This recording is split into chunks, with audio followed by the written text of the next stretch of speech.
sistema de referência de gate ou outro sistema de referência de gate. Se eu escolho a galinha igual a zero, significa que eu escolhi um sistema de referência. Porque exatamente, a simetria de gate é uma liberdade que você tem. Então, você tem um problema que é invariante sobre transformações de coordenadas. Justamente por ele ser invariante com transformações de coordenadas, que você pode escolher qualquer coordenada para resolver o teu problema e dizer, eu escolhi coordenadas cilíndricas, resolvi. É mais difícil ou mais fácil? Não importa, mas resolvi. Então você tem a liberdade de escolher a coordenada, mas quando você escolhe um sistema de coordenada, você quebra aquela simetria, porque você já escolheu um sistema de coordenada, não? Você perdeu a simetria, você já está num sistema particular. Aqui é a mesma coisa. Quando eu tenho a simetria de gauge, ela é geral. Quando eu fixo o calibre a galinha H igual a zero, eu escolhi um sistema de referência de gauge. Então eu escolhi tinha uma liberdade, eu quebrei a minha liberdade escolhendo H igual a zero. Ou então eu quebrei a minha liberdade escolhendo DB igual a zero. Então isso aqui é a fixação do gauge. Você fixa o gauge, aí você escolheu um referencial. No momento que você escolheu um referencial, eu estou aqui, estou fazendo a minha física aqui, você perdeu a simetria. Que a simetria diz, a simetria está em dizer que qualquer referencial é bem escolhido. Qualquer um que você escolher é possível. Do momento que você escolhe um, você quebra a simetria. E aí, por você quebrar a simetria, você consegue inverter o problema. Tá? Bueno? Pues outra coisa, porque você escolheu de mim a mim seria igual a zero, porque o laplaciano de a mim igual a zero. Ou só a primeira linha. Não, a questão aí é uma questão de você ter... Para você ter um bom gate fixo, você tem que ter certas prescrições de que você consiga resolver o problema de Cauchy. Se você colocar derivados, se você colocar D'Alembertiano de Amin, você teria 3 derivadas do álgebra. Então você teria um problema, você não conseguiria fixar algo univocamente. Isso é um problema de Cauchy aí. Então, realmente a condição boa é DB igual a zero. Porque aí você ganha uma equação de segunda ordem em álgebra, uma equação hiperbólica em álgebra. E aí você tem solução. A questão da escolha do gauge, você tem que satisfazer certos requisitos para dizer quanto que uma escolha de gauge é boa. Não é qualquer um que você vai escolhendo assim. Tá? Bom, então, essa situação está mais ou menos discutida. Fala, Saulo, que é bom, eu vou só abordar essa situação depois de terminar. São duas perguntas, mas são rápidas.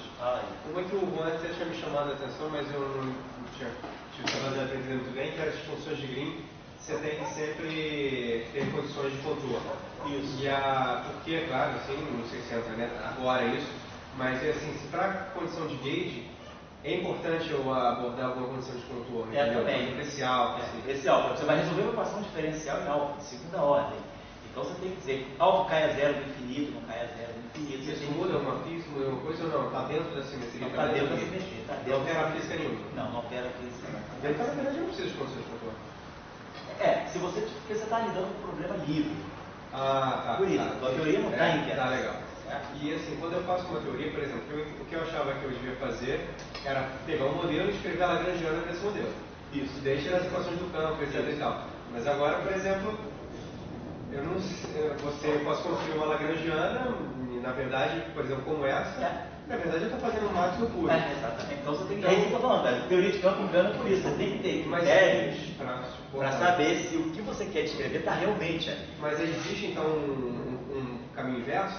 Por exemplo, pegar o problema, então eu primeiro analiso as simetrias. Certo. Dentro da simetria, porque o problema é o seguinte, primeiro analiso a simetria, aí eu fixo o gauge. Só que eu só fixo o gauge no momento que eu construir a Lagrangiana. Então não tem uma forma de eu já chegar diretamente na Lagrangiana. Você não precisa colocar uma Lagrangiana para fixar o gauge. Você pode fixar o gauge com um argumento só de simetria. Por quê? Porque imagina que você não tem Lagrangiana nenhuma, mas você tem essa simetria. Só por aqui você já pode fixar o gauge. Mas tem como eu escrever uma Lagrangiana mínima, digamos assim? A Lagrangiana ideal? Tem. Direto? Tem. Como é que faz isso? A gente tem que aprender procedimentos. Eu estou dando esses exemplos para vocês para a gente justamente aprender métodos, né? A gente começar a ver situações, como é que a gente pode escrever o Lagrangiano, escolher os campos certos. Mas aí eu saí da grandona e cheguei a Maxwell puro. Isso. Se eu não conhecesse Maxwell, em vez de escrever isso, eu tenho como eu escrever direto Maxwell puro? Não, eu acho que não. Como você tinha um campo H, você em princípio coloca ele. Depois é a dinâmica. Várias coisas aqui nos ajudaram. Não foi só o Lagrangiano, a gente precisou usar as próprias equações de campo para ter a simetria. Então você tem que iterar todas essas coisas. Fazer uma teoria difícil. Não, às vezes cara. Às vezes você pensa que está indo numa direção e você não está descrevendo exatamente aquilo que você pensa que está descrevendo. Esses são os pontos capciosos da teoria de campo. A teoria de campo ela tem muitos assim, sabe, atalhozinhos que você pensa. Estou fazendo isso, tem esse campo. Quando você vê o seguinte, então, dessa tua dinâmica, esses campos podem se recombinar para dar um terceiro campo. E aí, se você olhar a física desse campo efetivo, ela é muito mais simples do que aquilo que você pensava ter. Tem um pouco esses enganos, né? Por isso que a gente tem que ver esses casos para poder saber. Pegou o problema, vasculhar ele até a última consequência, para você ter certeza que o que você quer está ali. Vou só finalizar agora com essa situação, que agora é a situação de simetria. Tem mim, mas o problema é que isso aqui é igual a esses dois parâmetros são iguais. Então, se o mi, então eu tenho esse termo aqui. Então, de novo, eu não posso inverter o problema. Apesar de eu ter um mi diferente do zero, eu poder inverter isso, em princípio, o meu problema seria, como a gente viu, na inversão do x. Eu ganhava uma se 2 for igual a mi, eu tenho essa singularidade aqui. Então, eu não posso inverter. Quase acabou. Então, qual é a simetria que está nesse caso? Vou deixar esse problema igual essa tarefa para vocês fazerem em casa. Tendo esse termo, esse termo, esse termo, esse termo. Os 4 termos estão presentes agora. Mas mi é igual a psi ao quadrado, que é diferente do zero. Então, a minha não invertibilidade está vindo não do A e do A e do D, e não do A. Mas está vindo agora na hora que eu formulo a matriz. Vocês viram que eu precisava formar essa combinação. A menos B, B a menos 1, C. Opa, inverter isso.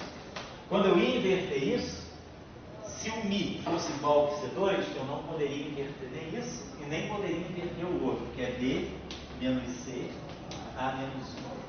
Então, na hora de inverter isso e isso, se isso aqui acontecesse, eu não podia inverter, porque produziria aquele mi menos C2 no denominador.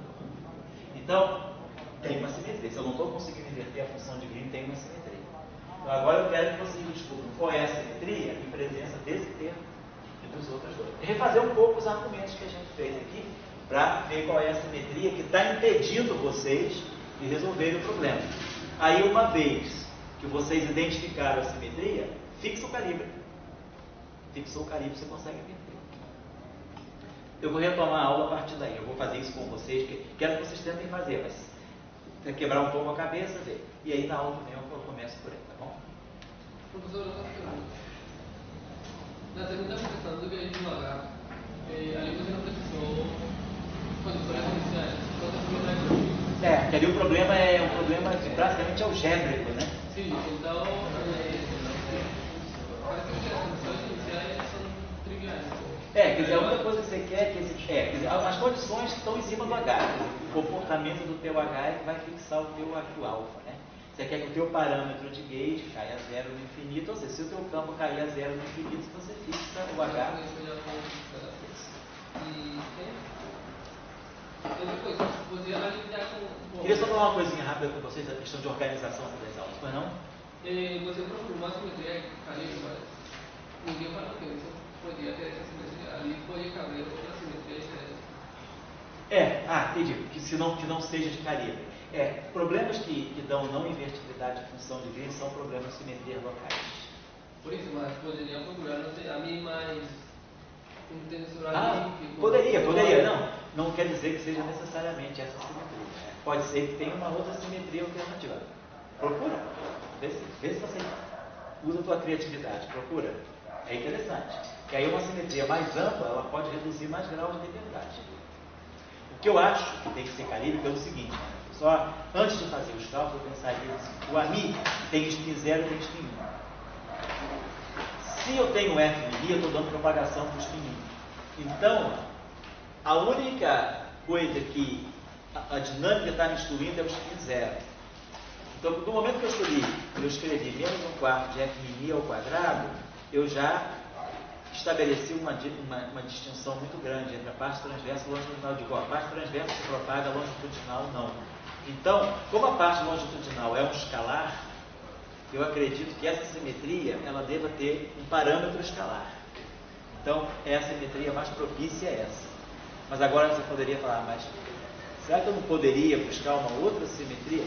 Talvez sim, mas eu acho que seria difícil de achar. Porque eu acho que você já pode, antes de fazer os cálculos, intuir qual é o tipo de simetria que você tem pelo teu lagrangiano.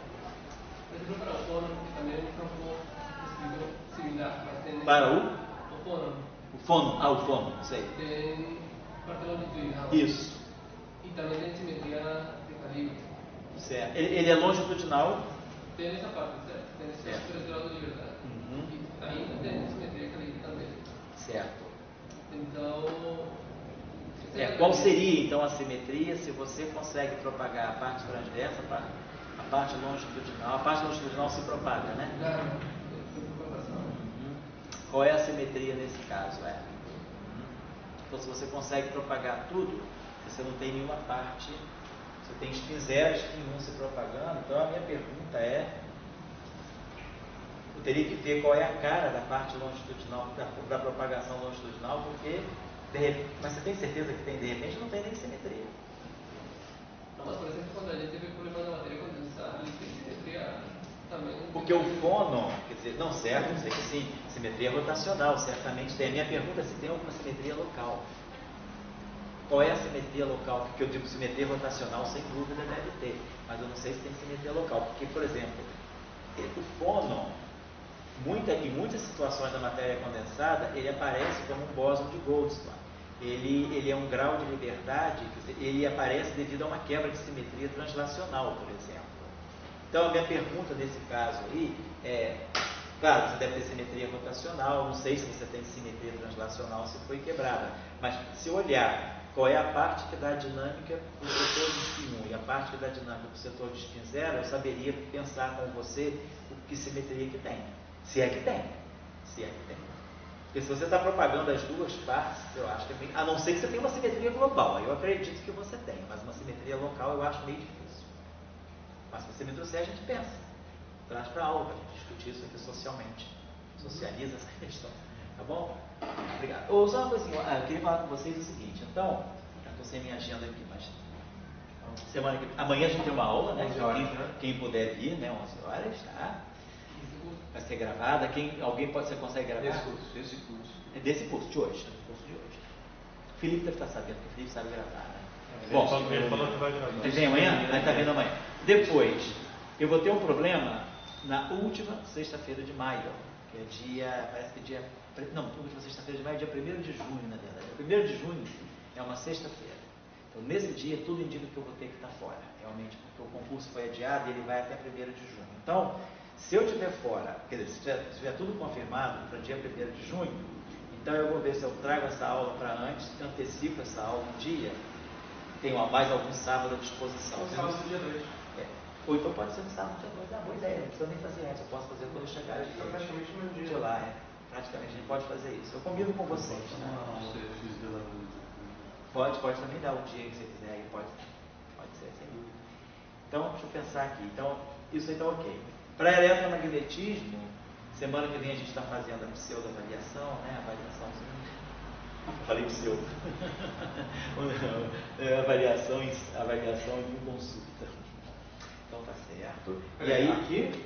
Não é direto? Não é direto. Essa quarta-feira que vem não. É direto? É direto. Ah, tá. Já achei que já tem uma diquinha dele agora. Aqui não. Esse curso é mais tópico diário, não precisa me abraçar. Tá rindo do pessoal direto, agora eu ia morder nenhuma.